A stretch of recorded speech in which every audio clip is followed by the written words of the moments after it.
বাংলাদেশে জাতীয় সংসদ নির্বাচন কবে হবে? এই প্রশ্ন এখন দেশের প্রতিটি প্রান্তে আলোচনার বিষয়। গ্রাম থেকে শহর, চায়ের দোকান থেকে অফিস, সবখানেই একটাই কথা ঘুরে ফিরে আসছে। গণতন্ত্র টিকিয়ে রাখতে এখন দরকার একটি নিরপেক্ষ ও অংশগ্রহণমূলক নির্বাচন। রাজনীতিবিদদের মতে জনগণের আস্থা পুনরুদ্ধারের একমাত্র উপায় হচ্ছে একটি সুষ্ঠু নির্বাচন। 2024 সালের ফেব্রুয়ারি মাসে ওই তখনই নির্বাচন হতে হবে।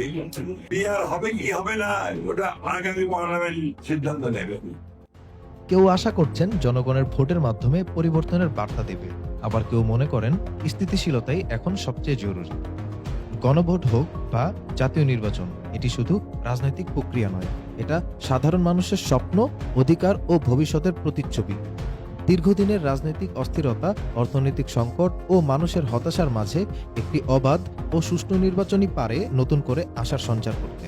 জনগণ চায় ভোট দিতে, নিজেদের মতামত স্বাধীনভাবে প্রকাশ করতে। রাজনীতিবিদদের দায়িত্ব সেই অধিকারের মর্যাদা রক্ষা করা, কারণ এখনই সময়ে গণতন্ত্রের প্রকৃত রূপ প্রকাশ করা।